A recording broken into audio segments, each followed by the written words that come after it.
की जो हृदय की जो नाड़ियाँ हैं, 22 जो नाड़ियाँ हैं, वो भी संगीतात्मक हैं, क्योंकि वो भी श्रुतियों पर आधारित है। तीव्रा, कुमुदता, मंदा, छंदोवती, ये सारी श्रुतियों पर 22 नाड़ियाँ 22 श्रुतियों पर विराजमान हैं।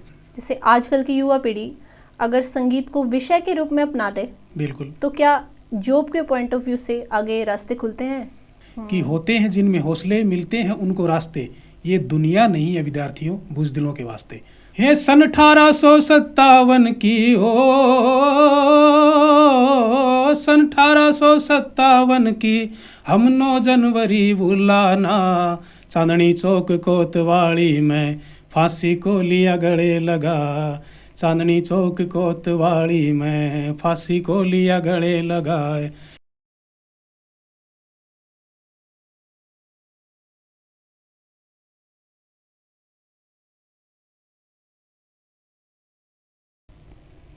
नमस्कार दोस्तों, मैं हूं किरण नेगी। आर के स्टूडियो के पॉडकास्ट चैनल पर आपका स्वागत है। आज हमारे समक्ष बैठे हैं डॉक्टर राकेश नागर जी, जो बहुत ही उम्दा कलाकार हैं। आज हम उनसे संगीत विषय पर कुछ जानकारी लेंगे। स्वागत है सर आपका हमारे यूट्यूब चैनल पर। नमस्कार, मैं डॉक्टर राकेश नागर और मैं इस चैनल का और सभी श्रोताओं का, इस चैनल को देखने वाले सभी दर्शकों का हार्दिक अभिनंदन करता हूं, नमस्कार करता हूं सभी श्रोताओं को। Thank you sir. अच्छा सर, शुरू करें हम? बिल्कुल बिल्कुल, कुछ आप माइंड में प्रश्न आ रहे हैं। जी आप पूछ सकते हैं। अच्छा, जो आजकल के बच्चे हैं जी, ये सुनिए कि आजकल का युवा पीढ़ी है जी, उनके जीवन में क्या महत्व है संगीत का? संगीत का तो प्रत्येक मनुष्य, क्या प्रत्येक इस पृथ्वी लोक पर जितने भी जीव हैं, सभी के जीवन में संगीत का बहुत महत्वपूर्ण एक योगदान है, क्योंकि संगीत के बिना तो कुछ भी नहीं है संसार में। यदि सूरज, चंद्रमा, धरती, जल, थल, आकाश, जितनी भी चीज़ें इस संसार में हैं, सभी लय में हैं, सभी संगीत में हैं, सभी सुर में हैं, ताल में हैं। और उसी कड़ी में मनुष्य जो है वह जब जन्म उसका होता है तो वहाँ से उसकी जर्नी स्टार्ट हो जाती है संगीत की, और अंत तक, उसकी मृत्यु तक जो है संगीत एक महत्वपूर्ण योगदान अपना देता है उसके जीवन को एक उत्कृष्ट बनाने के लिए, मजबूत बनाने के लिए। बच्चा जब रोता है, उसकी माँ उसको लोरी सुनाती है, वहाँ उसको संगीत की लयबद्ध जितनी भी लोरियाँ वो सुनाई जाती हैं। उसके बाद में जब बच्चा थोड़ा थोड़ा बड़ा होता है और संगीत की माध्यम से कक्षाओं में, विद्यालय में प्रार्थना उससे करवाई जाती है। बच्चा प्रार्थना करता है और विभिन्न प्रकार के गीत संगीत सुनता है। फिर अपनी संस्कृति से जुड़ी हुई जितनी जो आसपास के क्षेत्र में जो संगीत की जो चीज़ें हैं, संगीत की जो शैलियाँ हैं, उनको सुनता है। जैसे अगर बात करें हम पंजाब के जो बच्चे हैं, पंजाब की गायन शैलियाँ सुनते हैं, हीर सुनते हैं। और अगर हरियाणा की बात करें तो हरियाणा की जितने भी हमारे आसपास के जो शब्द हैं, भजन हैं, रागनी हैं, चमोले हैं, कहीं ना कहीं उसको वो संगीत की ध्वनियाँ उसको सुनाई देती हैं। भक्ति की, माँ बाप की, अपने दादा परदादाओं की, पूर्वजों की। तो संगीत व्यक्ति के चारों तरफ समाया हुआ है। संगीत के बिना व्यक्ति, अगर कोई ये कहता भी हो कि मैं संगीत से बहुत दूर हूँ, तो वो संगीत से दूर नहीं है। कहीं ना कहीं संगीत उसमें, अगर कोई व्यक्ति घड़ी में समय भी देखता है तो घड़ी भी समय जो है वो संगीत की धुन के साथ ही बताती है, क्योंकि मनुष्य की जो हृदय की जो नाड़ियाँ हैं, 22 जो नाड़ियाँ हैं, वो भी संगीतात्मक हैं, क्योंकि वो भी श्रुतियों पर आधारित है। तीव्रा, कुमुदता, मंदा, छंदोवती, ये सारी श्रुतियों पर 22 नाड़ियाँ 22 श्रुतियों पर विराजमान हैं। उन्हीं से 7 सुरों की उत्पत्ति हुई है। और इस प्रकार से संगीत तो आदमी जो है ना वो अछूता नहीं है संगीत से। उसके जीवन में सारी जितनी भी चीज़ें हैं वो संगीतात्मक हैं। गाना बजाना कहीं ना कहीं किसी न किसी रूप में उसको संगीत मिल ही जाता है। इसलिए संगीत जो जीवन का है वो एक आधार है। अच्छा सर, एक और बात मेरे माइंड में आ रही है। जैसे आजकल की युवा पीढ़ी अगर संगीत को विषय के रूप में अपना ले, बिल्कुल, तो क्या जॉब के पॉइंट ऑफ व्यू से आगे रास्ते खुलते हैं? बिल्कुल, आपने सही प्रश्न किया है, क्योंकि आज के समय की और आज के जितने भी बच्चे जो संगीत में रुचि रखते हैं या रखने वाले हैं, उनके माँ बाप की पहली सोच ये होती है कि क्या इस दिशा में बच्चों को नौकरी मिल जाएगी, क्या उनको रोजगार के कहीं अवसर प्रदान हो जाएंगे। तो ये आपने सही प्रश्न किया है। तो मैं इसमें यही कहूँगा कि बच्चों के लिए संगीत में बहुत सारे रास्ते हैं पर उसके लिए बच्चों का तन्मयता से उसमें सम्मिलित होना मतलब बहुत पूरी जरूरी है। डेडिकेशन चाहिए। पूरे डेडिकेशन के साथ। कुछ बच्चे कहते हैं कि संगीत में नौकरियां नहीं है या फिर उसमें कुछ रास्ते नहीं है। ज़रूरी नहीं है कि संसार में जितने भी संगीतज्ञ हैं उन्होंने सभी को नौकरी मिली हो। उन्होंने विदाउट नौकरी के भी बहुत सारे ऐसे पर्सनल भी काम कर पर्सनल सकते काम हैं। किए हैं। आजकल तो बहुत अच्छा साधन है यूट्यूब। बहुत बहुत आप अगर सही देखेंगे तो हमारे जितने भी पुराने जो संगीतकार हुए हैं, पंडित छन्नूलाल मिश्र जी हैं, लता जी हैं, सभी उनमें से आप देखेंगे कि 10% लोग ही ऐसे थे जिन्होंने नौकरियां की हैं। उन्होंने अपना स्वयं का परचम लहराया है। कुछ व्यक्ति ऐसे थे जिन्होंने अपने भजन शैली को अपनाया, कुछ व्यक्ति जिन्होंने फिल्म इंडस्ट्रीज के जो गीत थे उनको अपनाया। तो इसमें रास्ते बहुत हैं, पर तन्मयता के साथ अगर विद्यार्थी इसको सीखता है, कोई बच्चा हारमोनियम के ऊपर, कोई बच्चा वीणा को, कोई सितार को, कोई तबला को, तो कोई गायन को अगर पूर्ण रूप से सीखता है किसी अच्छे गुरु के पास, तो उसके रास्ते ज़रूर खुलते हैं। तो इस दिशा में बहुत से आयाम हैं, अच्छा बहुत सर, सारे रास्ते हैं। बीच में इंटरप्ट करना जी, चाहूँगी। जी। जिससे विषय की बात चल गई, जी तो पूरा डेडिकेशन तो ठीक है, अगर जी। है तो बच्चा है सफल। बिल्कुल। अदरवाइज कुछ बच्चे ऐसे हैं कि संगीत को विषय तो ले लिया, जी। लेकिन उसको नंबर स्कोरिंग का माध्यम मान लिया। जी अब उनका इंटरेस्ट कहीं और भी है जी। और सिर्फ म्यूजिक को नंबर स्कोर करने के लिए और सब्जेक्ट में और चीज़ों की तैयारी कर रहे हैं वो। बिल्कुल।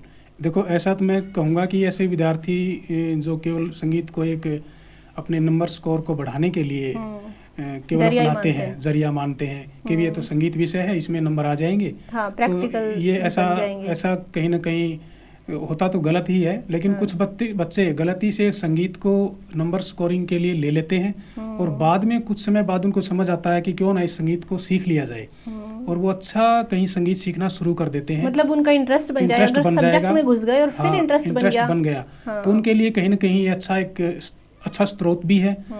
लेकिन ऐसे विद्यार्थी जो बच्चे संगीत को केवल बस एक नाम मात्र समझ के उसको सब्जेक्ट में, विषय में नंबर बढ़ाने के लिए उसको ग्रहण कर दें, तो उनको ऐसा नहीं करना चाहिए।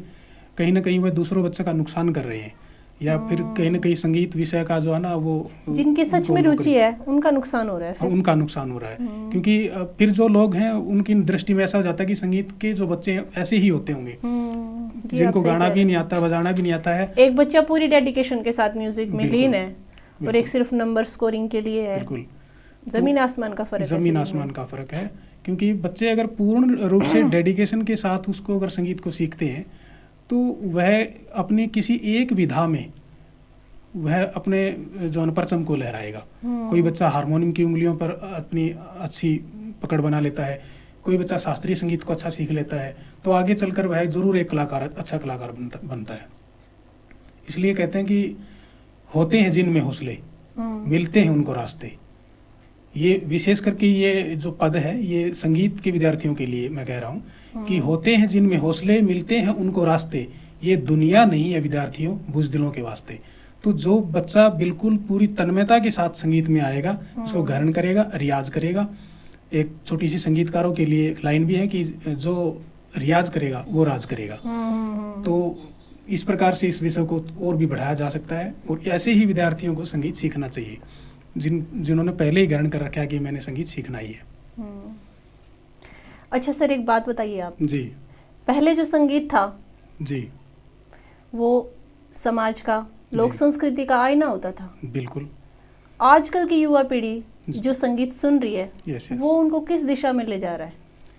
देखिए, ये बहुत आपने गंभीर जो है प्रश्न कर लिया है, क्योंकि बहुत सारे अभी जो युवा कलाकार इसको देख रहे होंगे तो उसमें काफ़ी सारे कलाकारों को ये हो सकता है कि गलत लगे, परंतु ये आज की सच्चाई है और ये कड़वी बात भी है। सर, ये गलत लगने की बात है नहीं। देखो, मन से तो वो भी मानते हैं कि ये है तो नहीं है, सही में तो ये संगीत है नहीं। बिल्कुल। ये वो है जो चल रहा है, हाँ, जो चल रहा है वो चलाया जा रहा है। जी। तो मैं आपको बताता हूँ कि बहुत ही सोचने योग्य बात है, बहुत चिंतन की बात है कि जो वर्तमान समय में जो संगीत जैसा परोसा जा रहा है बच्चों को, ये केवल जो संगीत के श्रोता नहीं है वो उन्हीं के लिए नहीं है, बल्कि जिन घरों में संगीत है उनके बच्चे भी इसको अटैच कर रहे हैं। उनके बच्चे भी शास्त्रीय संगीत की तरफ नहीं जा रहे हैं, संगीत समझ सकते हैं वो भी इसको सुन पा रहे हैं, क्योंकि समारोह में, शादियों में या किसी पार्टी में ऐसे ऐसे गाने बज रहे हैं जहाँ पे बच्चों को नहीं सुनने चाहिए उस प्रकार के गाने। तो मेरा सभी जितने भी जो सॉन्ग निर्माता हैं या फिर गाने वाले जो कलाकार हैं, हरियाणवी कलाकार हैं या पंजाबी कलाकार हैं या भोजपुरी कलाकार हैं, उनसे भी मेरा विनम्र निवेदन है, वो सभी अच्छे कलाकार हैं। तो वो इस प्रकार की कुछ संगीत की चीज़ें परोसें दुनिया को कि जिससे हमारी संस्कृति को जो है और बढ़ाया जा सके। ऐसा नहीं कि हमारी संस्कृति के साथ जो खिलवाड़ हो, हमारी संस्कृति के जितने भी आईने थे। सर जी, अगर वो लेखनी पर भी ध्यान दें। बिल्कुल बिल्कुल बिल्कुल, क्योंकि बात तो प्रारंभ तो लेखनी से ही होती है। लेखनी पर भी अगर लेखनी में ही अगर बहुत सारी देखिए लेखनी तो उमदा भी चल जाएगी। बिल्कुल, म्यूजिक जो है वो ढिंचक ढिंचक चल रहा है। बिल्कुल बिल्कुल बिल्कुल, लेखनी उमदा उस ढिंचक में भी चल जाएगी। बिल्कुल। लेकिन मैं यही कहूँगा कि सबसे पहले तो लेखनी के शब्द स्पष्ट हों और वह किसी के भाग्योदय के लिए हों, परोपकारी हों या किसी का भविष्य बनाने वाले शब्द हों, जिसको सुनकर चित्त को आनंद आए, इस प्रकार के शब्द हों। उसके बाद अगर संगीतज्ञ उसको अच्छे संगीत से संवार देता है, एक एग्जाम्पल के तौर पे मान लिया जाए कि हरियाणा का कोई गीत अगर लिखा गया है और उसमें हरियाणा की संस्कृति को दर्शाया गया है, तो एक हरियाणा के किसी संगीत का डायरेक्शन जो करेगा, म्यूजिक डायरेक्टर है, उसका भी ये पहला कर्तव्य है कि उसमें इस प्रकार का संगीत निर्देशित करे, उसमें इस प्रकार का म्यूजिक डाले कि लोग उसको सुने तो हमारे पीछे जो जितने भी हमारे जो दादा परदादा और हमारे जो पुरधाओं का जो संगीत हुआ है उसकी हमें याद आए कि ये हमारा ऐसा संगीत होता था। हाँ, आजकल की युवा पीढ़ी तभी तो उस चीज से जुड़ेगी। उनको क्या पता कि पहले क्या चलता था। अब वो सुनेंगे, उनकी तरफ से तो यही चलता है सदा से। मैं सभी दर्शकों से और श्रोताओं से यही कहूँगा कि जो फुहड़ता के जो गीत हैं उनको थोड़ा सा बंद कम करें, उनसे बचें, उनसे थोड़ी सी सावधानी बरतें और अच्छे संगीत को अपनाएं। और ऐसी बात नहीं है कि लोक संगीत भी बहुत अच्छे कलाकार भी हैं, बिल्कुल अच्छे भी हैं, बहुत सारे अच्छे कलाकार हैं, लेखनी भी अच्छी है और गायन तो है गायन तो है ही उनका अच्छा, और उनकी सोच भी अच्छी है। वो समाज के लिए कुछ ना कुछ कर भी रहे हैं। 20 में अगर 2 गाने फुहड़ता वाले आ गए तो उनको आजकल की युवा फर्स्ट प्रेफरेंस देते हैं। बिल्कुल, नाचने के माध्यम से अगर सोचे तो बिल्कुल वो उन्हीं गानों को फर्स्ट प्रेफरेंस देंगे, उन्हीं पर नाचा जाएगा। बिल्कुल बिल्कुल। तो वो जो 18 गए 20 में से वो तो बेकार गए, वो बेकार गए। हाँ, तो बात यही है कि उस तो शब्दों का चयन काफी सोच समझ के संस्कृति को ध्यान में रख के हमारे जितने भी जो पूर्वज थे उनकी बातों को ध्यान में रख करके बनाए जाएं, फिर संगीत उसमें अच्छा दिया जाए, वही चीज़ बच्चों के सामने परोसी जाए। तो ये देश के लिए और हमारे जो राष्ट्र के लिए जो है गौरवपूर्ण की बात होगी। अच्छा सर, आप बताइए आपकी इस विषय में रुचि कैसे आई, कैसे आपने इसको अपनाया? मेरा संगीत से बस मैं तो आपको यही कहूँगा कि मैं एक इत्तेफाक से मैं संगीत में आया था। मैं तो डॉक्टर बनना चाहता था दवाइयों का और बन गया संगीत का। तो अच्छा हुआ। हाँ, मेरे ताऊजी के लड़के हैं, मेरे से 5 मिनट छोटे ही हैं वो उम्र में। 5 मिनट? यस। हाँ, मतलब जब वो हम पैदा हुए थे तो एक ही जो दाई होती है उसने काम चला दिया था। तो कहेंगे कि उसको संगीत सीखना था, उसने मेरे से रिक्वेस्ट किया था कि भी मुझे संगीत सीखना है ऐसे ऐसे। तो मैं उसको सिखाने के लिए, उसको छोड़ने के लिए गया था और उसने जाना बंद कर दिया और मैं जाता रहा। उसके पश्चात मैं फिर धीरे धीरे करके मैंने केवल तो सर गॉड गिफ्टेड रहा होगा जब भी आप उस राह पे चले। हाँ, ये भी कह सकते हैं कि मेरे जो दादा हैं, मेरे पिताजी जो हैं, मतलब हमारी जो पीछे जो परंपरा चली आ रही है वो सांग परंपरा से संबंधित थी। अच्छा। हाँ, उन्होंने पीछे सांग किए हैं और बड़े बड़े उनके जैसे है ना मंडली होती थी संगीत की। और मेरे पिताजी और मेरे माता जो है वो तो संगीत, मेरे ताऊ जी भी, मतलब हमारा पूरा परिवार ही एक संगीत में है। म्यूजिकल फैमिली से बिलोंग करते हैं सर आप? बिल्कुल बिल्कुल। मेरे पिताजी माताजी थे, मेरे दादाजी थे वो सांग परंपरा से थे। पर मेरे पिताजी और मेरे माँ बाप और ये क्या बोलते हैं मेरे ताऊ जी, चाचा, ये सब क्या थे कि इन्होंने भजन शैली को अपना लिया। जो वर्तमान समय में संत कबीर की जितनी रचनाएं हैं या फिर रविदास जी की जितनी रचनाएं हैं, गुरु गोविंद सिंह की रचनाएं हैं, नानक जी की जितनी रचनाएं हैं, वो इस शैली को अपना लिया और साफ सुथरी छवि लेकर के भजन गायन शैली का अच्छा काम करने लगे। आप कलाकार तो उम्दा है ही, तो क्या इससे आपको अर्निंग का जरिया भी है? हाँ, देखो मैं आजकल के युवा तो इसको अर्निंग का के लिए भी सोचेंगे ना, पेरेंट्स भी चाहेंगे अगर बच्चा संगीत में है तो वो क्या कमा रहा है। बिल्कुल बिल्कुल, ये भी सोचा जाता है क्योंकि ना सिर्फ गाने बजाने से नहीं चलेगी लाइफ, कलाकार का भी पेट है, उसके भी बच्चे हैं। उसको तो उसके लिए उसको चाहिए पैसे। हाँ बिल्कुल, मैं तो यही कहूँगा, मैं खैर कलाकार तो मैं इतना बड़ा नहीं हूँ, पर यह है कि मैंने जो गुरुओं से जो सीखा है तो उसकी बदौलत मैं अपना अच्छा काम मेरा चल रहा है। और मैंने सबसे पहले तो ये कहूँगा कि मैंने हारमोनियम को सीखा, जो थोड़ा कुछ भी सीखा अपने गुरु लोगों से, उनका पूर्ण आशीर्वाद है जिन्होंने ये संगीत मुझे बख्शा। और धीरे धीरे करके एक गुरु से फिर कक्षाएं में पास करते गए और एक दूसरे गुरु से मिलते गए और इस ज्ञान को अर्जित करते गए। अच्छा सर, मैंने सुना आपने कैलाश खेर जी के साथ भी संगत की है। हाँ, वो कैसे हुआ सर? बस ये एक इत्तेफाक था कि एक जगह जाना हुआ था और उनके साथ में कहीं अवसर मिल गया था। उनके अलावा काफ़ी सारे ऐसे कलाकार हैं, जैसे प्रहलाद सिंह टिपानिया जी हैं, कालूराम बामणिया जी हैं, पद्मश्री कालूराम जी हैं, और उसके अलावा अनूप जलोटा जी हैं। अच्छा। हाँ, इन लोगों के साथ भंवरी देवी जी हैं, गौरी देवी जी हैं, प्रकाश गांधी जी हैं जो राजस्थान फिल्मों के हीरो भी हैं, और गायन तो उनका सर क्योंकि आप यहाँ हरियाणा से है जी, तो क्या ये चीज़ें सुनी जाती है आपसे, हरियाणवी चीज़ें? नहीं, ऐसी बात नहीं है। वो केवल संगीत में केवल संगीतकार होना ही बहुत ज़रूरी नहीं है, संगीत में एक अच्छा इंसान होना भी बहुत ज़रूरी है। उसमें मानवता और इंसानियत होनी भी अति आवश्यक है।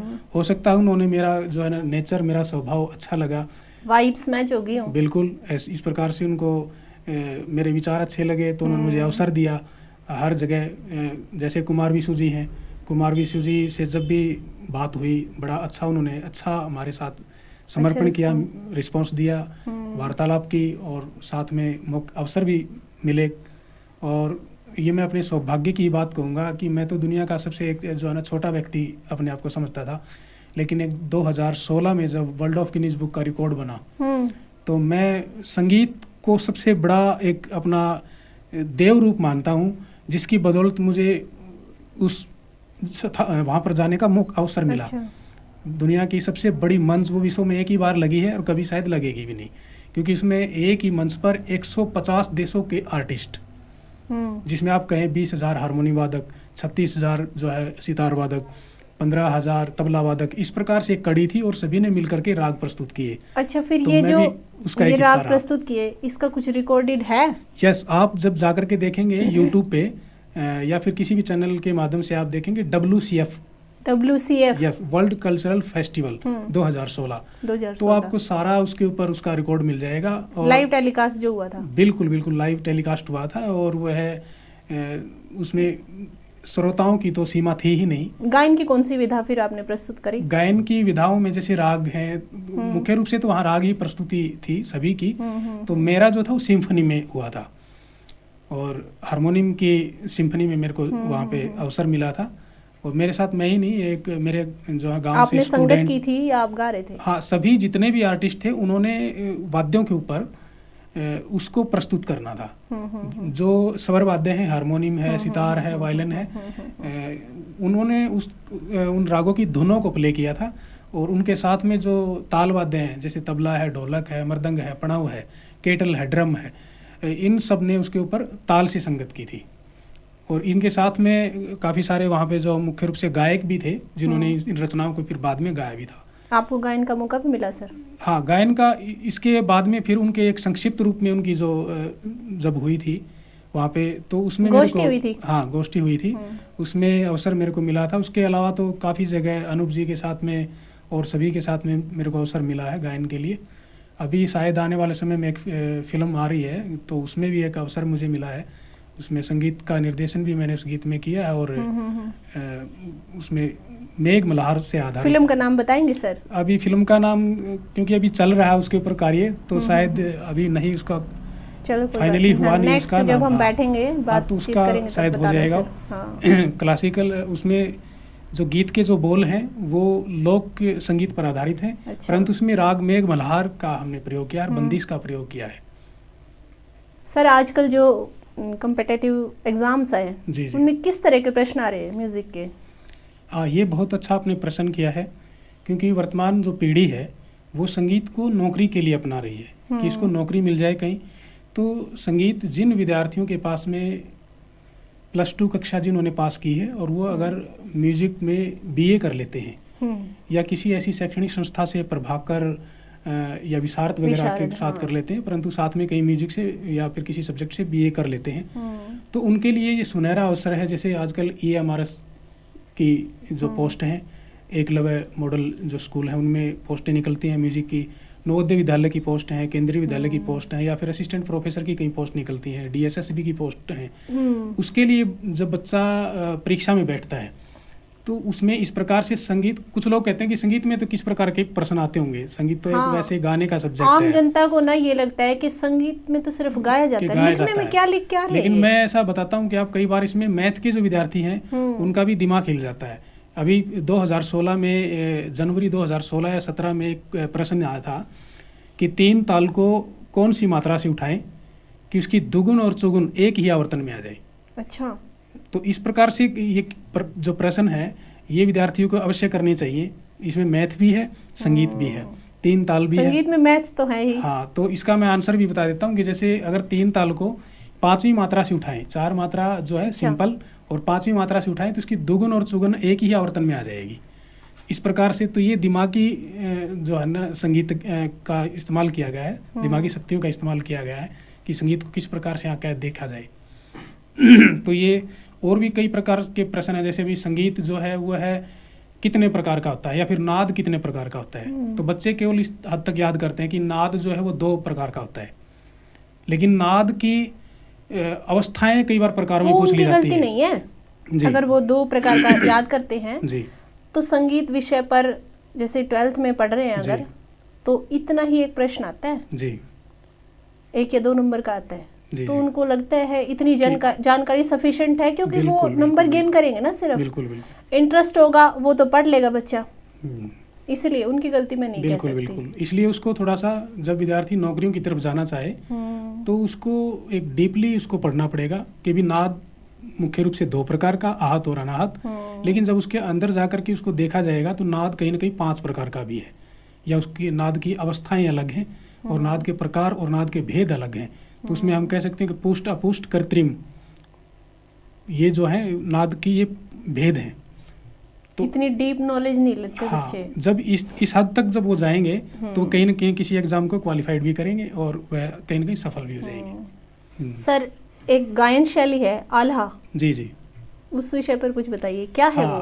आल्हा जो है हमारे हरियाणा की एक गायन शैली का नाम है। अच्छा। हाँ, उसको कई लोग आल्हा उदल भी कह देते हैं। आल्हा उदल जी।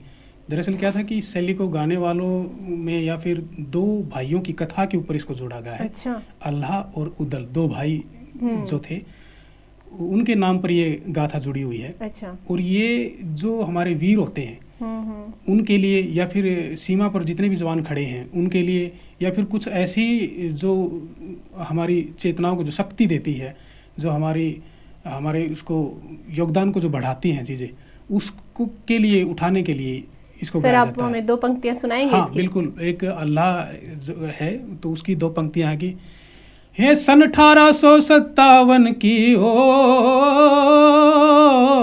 सन 1857 की हम 9 जनवरी बुलाना, चांदनी चौक कोतवाली में फांसी को लिया गले लगा, चांदनी चौक कोतवाली में फांसी को लिया गले लगा, कायर मरे खाट में सड़के रण में वीर अमर हो जाए, वीरा का गुणगान करा हम कायर की कोई गाथा ना है, हे समय लकड़ जा रखे पछताना हो,